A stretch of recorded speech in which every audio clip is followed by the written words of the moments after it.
말씀을 가지고 하나님을 하나님 되게 하자, 하나님을 하나님 되게 하라라는 제목으로 말씀 증거하도록 하겠습니다. 두 차례 블레셋과의 전쟁을 통해서요, 이스라엘 백성들이 잃은 게 두 가지가 있습니다. 하나는 영적 지도자를 잃었습니다. 40년 동안 제사장으로 이스라엘의 아버지와 같았던 엘리가 98세로 갑자기 목이 부러져 죽은 것이지요. 지도자를 잃은 슬픔이 컸을 것입니다. 그리고 또 한 가지, 무엇을 잃었냐면 그들은 하나님의 법궤를 잃어버렸습니다. 제사장 엘리의 죽음보다 더 충격이 아닐 수 없습니다. 이 시대 전쟁은 첨단 무기의 싸움이지만 당시 고대 근동의 전쟁은 표면적으로 사람이 싸우는 것 같지만 실제로는 신들의 전쟁이었습니다. 그래서 자신들이 섬기는 신들이 누가 센지를 보는 게 당시 전쟁이었습니다. 오늘 본문 2절에 보면 블레셋 사람들이요, 하나님의 궤를 다곤 신전에 모시는 것을 볼 수 있습니다.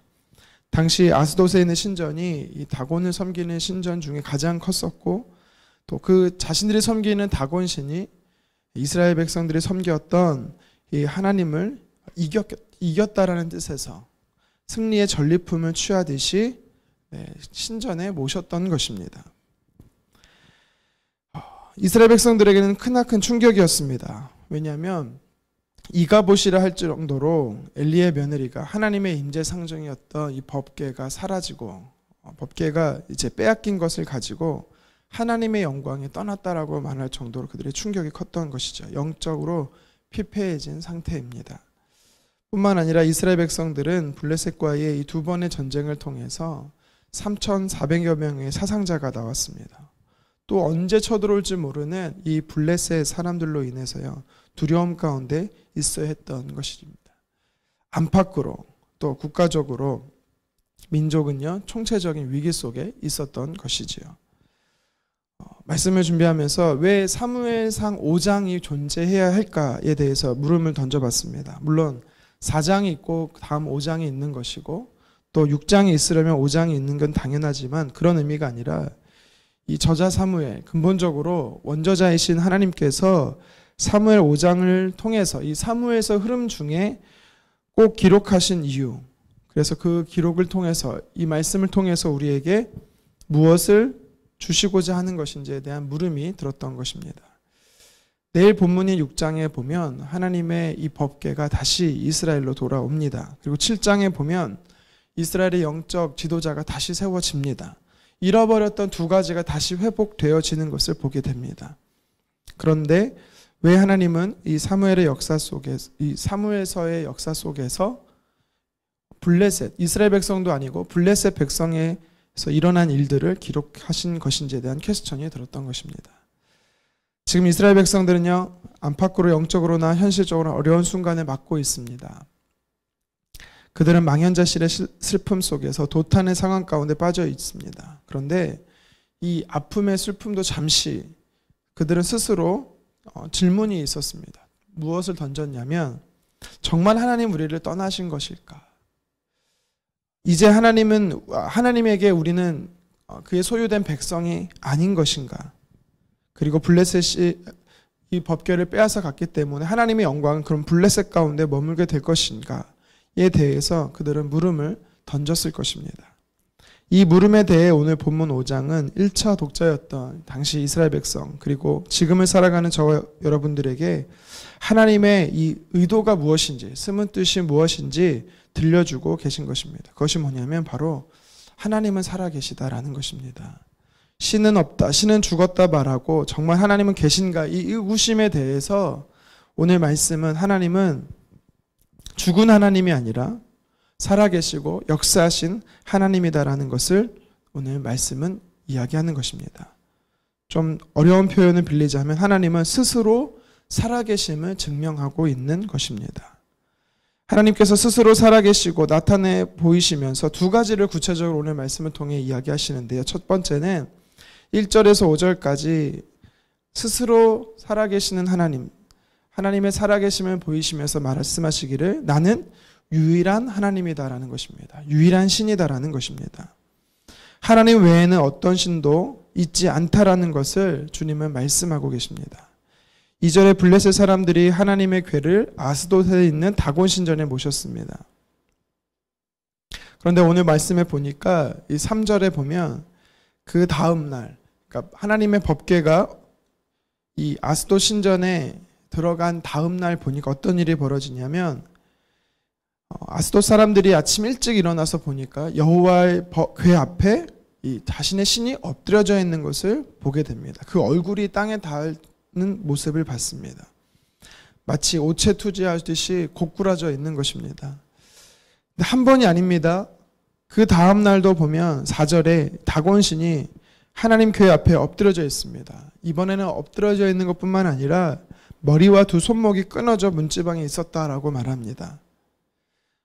이해를 돕기 위해 다곤신이 누군가를 설명하면 어떤 모양이면 상반신은 사람이고 하반신은 물고기입니다.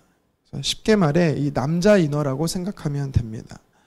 이 블레셋이 지중해랑 근접한 이 민족이다 보니까 이 해양신을 섬겼습니다. 그리고 그들이 이제 가나안 땅에 거주하면서 또 땅과 풍요의 신과도 이 관계가 있습니다. 그래서 한마디로 말해서 이 다곤신은요, 이 짬뽕, 잡종신입니다. 그런데 하나님의 법궤가 신전에 들어온 셋째 날 이 엎드려지고 또 손목과 머리가 이 동강이 난 채로 팽개쳐져 있는 것은 무엇을 연출하고 있는 것일까? 이런 말이 있습니다. 사건 현장은 모든 것을 말하고 있다. 하나님께서 연출하신 상황은 있는 그대로 모든 것을 설명하고 있는 것입니다. 블레셋 사람들은요, 자기들이 섬기는 다곤신이 이스라엘 백성들을 섬기는 여호와 하나님보다 강하여서 전쟁에 승리했다라고 생각을 합니다. 그렇지만 하나님께서는요, 이스라엘 백성들을 징계하기 위해서 능력을 나타내지 않았을 뿐이지 절대로 하나님의 능력이 없어서가 아닌 것을 우리는 기억해야 합니다. 하나님께서 유일하신 하나님이시고 하나님 외에는 다른 신이 없음을 오늘 말씀을 통해서 보여주는 것이죠. 다곤의 머리를 잘랐다라는 의미는 우상은 생각도 없고 판단도 할 수 없다라는 존재라는 것을 이야기하는 것입니다. 또 두 손이 잘렸다라는 것은 무엇입니까? 우리 계속해서 6절부터 하반절까지 읽어보면 하나님의 손이 이러한 일을 역사를 행했다라는 표현이 나옵니다.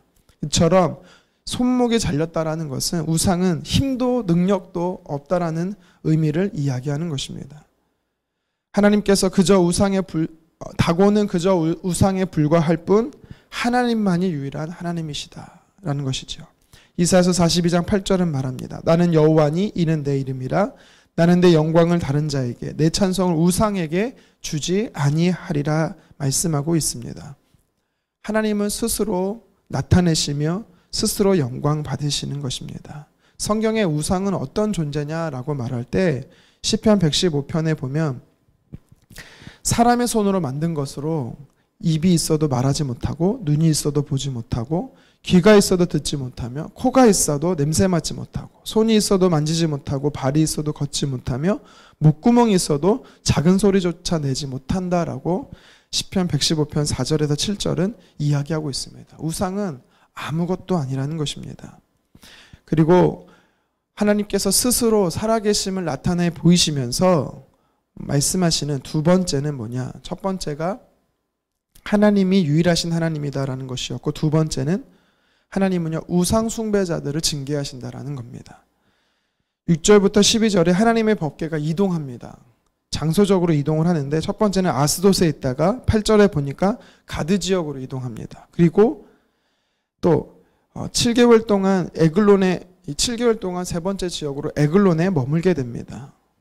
왜 자꾸 이동합니까? 그 이동하는 이유가 6절, 9절, 12절에 보니까 하나님의 법궤가 머무는 동안에 그 블레셋 지역의 모든 사람에게 이 독한 종기가 발생했다라고 말합니다. 학자들은요, 이 사무엘상 6장 4절에 이 블레셋 사람들이 속건제물로 드렸던 금 독종 5과 금쥐 5을 취했다라는 것을 보면서 아무래도 이 독한 종기는 이 쥐에 의해서 전염되는 이 패스트였을 것이다라고 이야기를 하고 있습니다. 성경은요, 이 독한 종기가 어떤 거냐, 어떤 종류냐, 이게 중요하다기보다는 하나님께서는 우상 숭배에 대해서 반드시 심판한다라는 것을 이야기하고 있는 것입니다. 이 블레셋 사람들은 다곤신을 섬긴 이유가 풍요로움과 행복한 삶을 가져다 줄 곳을 가져다 줄 것을 믿었기 때문입니다. 하지만 하나님께서 오늘 본문 말씀을 통해서요, 우상을 따르는 자들은, 우상을 섬기는 자들은 이 반드시 하나님께서 징계를 받아 망한다라는 것을 오늘 이야기하는 것입니다. 사람에게 진짜 풍요로움을 주는 분이 누구냐? 그것은 스스로 살아계시는 하나님이시다라는 것입니다.